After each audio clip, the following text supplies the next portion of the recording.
We examine the case of a patient surviving with massive structural deficits to her gastrointestinal tract. Following 3 major abdominal surgeries, she is missing the bulk of her digestive system. This wireframe shows the resections: a removed stomach portion, half the small intestine, and a large intestine reduced to 20 centimeters. The physical toll is severe. At 176 centimeters, she weighs just 43 kilograms, a critically low BMI of 13.9. Functionally, she suffers from chronic severe malabsorption. Food passes through the abbreviated tract so rapidly that she experiences defecation up to 12 times a day, 7 to 8 times during the day, and 3 to 4 times at night. With this much physical tissue missing, standard metabolic processing is anatomically impossible. Survival requires a radical shift toward functional compensation. To track her condition, we are bypassing subjective feelings and structural imaging. We rely entirely on real-time localized thermometry and 4-limb hemodynamics to measure exactly how her body processes energy. Looking at this thermometry map, we see acute systemic metabolic failure. Her extremities measure below 34 degrees Celsius. Critically, the stomach region, the core of digestion, has dropped to 36 degrees Celsius. The intervention applied here is He Gong Yi Dao, a medical Qigong system that focuses on correcting internal pressure and temperature deficits. The objective of this clinical case study is to track how localized energetic interventions can stabilize extreme bodily deficiency. The clinical goal is clear: overcome a massive structural lack of digestive organs by aggressively maximizing the functional metabolic heat of the remaining tissue. The clinical log opens on November 8th, focusing on her pre-treatment baseline.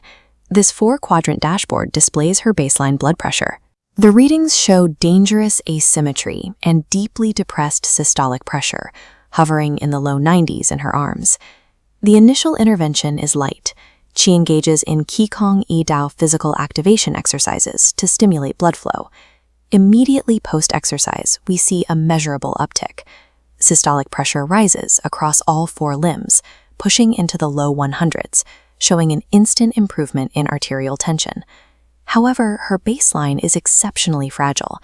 By evening, she experiences a symptomatic crash, complaining of a weak voice, severe throat pain, and localized exhaustion. Localized triage is applied. The practitioner uses Jen Chun lymphatic massage and applies thermal Salonpas patches to the axillary and cervical lymph nodes. This first day establishes a core physiological reality.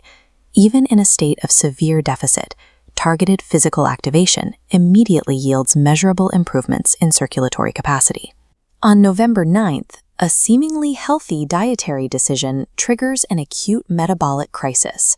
For dinner, the patient consumes a raw cucumber and carrot salad. In Eastern medicine, this introduces severe metabolic cold, or Han.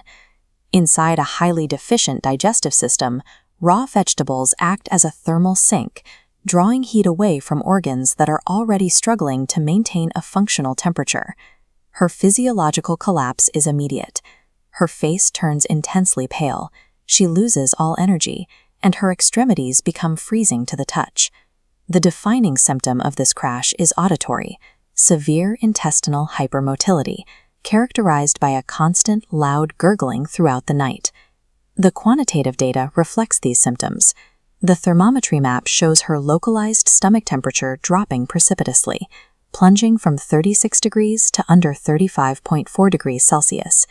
For a severely Qi-deficient patient, standard raw diets are dangerous. They extinguish the fragile middle jiao fire required to process food at all. By the morning of November 10th, the patient is trembling, pale, and entirely devoid of energy. The protocol pivots to aggressive internal warming. She ingests coconut oil, neem with honey, and a ginger lemon tea to build internal heat. Externally, intense thermal interventions are applied directly to key acupoints. Moxibustion is administered at the Zhengtuan and Tom Jiao points, combined with vigorous abdominal friction massage.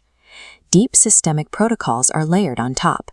She receives a vitamin B12 injection alongside Luke Qi or 6-Qi acupuncture, targeting the wood channel to stimulate organic function. She is prescribed a specific structural breathing exercise, napki chuntio, designed to manually force energy into the digestive core. By 2100 that evening, the clinical data responds to the stacked interventions. The chronic intestinal gurgling stops completely. The thermometry map shows a dramatic rebound. Her forehead temperature normalizes to 37 degrees Celsius. The localized stomach temperature specifically spikes to an intense 38.8 degrees Celsius.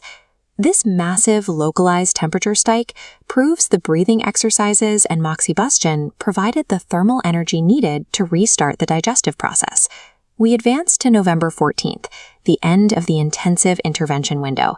This updated 4-quadrant dashboard displays her stabilized blood pressure. Vitals are now robust, with systolic numbers holding steady in the 110s and 120s. A side-by-side comparison reveals a stark delta.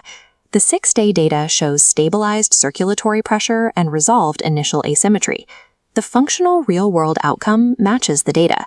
Her digestive tract stabilized, allowing her to successfully return to active physical labor. Her long-term maintenance protocol strictly avoids cold foods, supplemented daily by green energy tea to maintain internal warmth. In this case, energetic and thermal interventions allowed the patient to maintain metabolic stability where her reduced anatomy otherwise failed. This data-driven recovery is built on a highly specific methodology.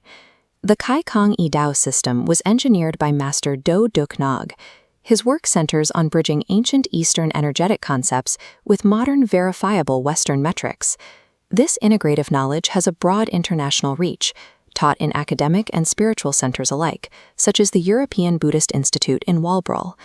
For clinical practitioners, the core directive is clear. Traditional interventions must be quantified. By tracking localized temperatures and forelimb blood pressure, we provide a measurable framework for evaluating traditional modalities through physiological data.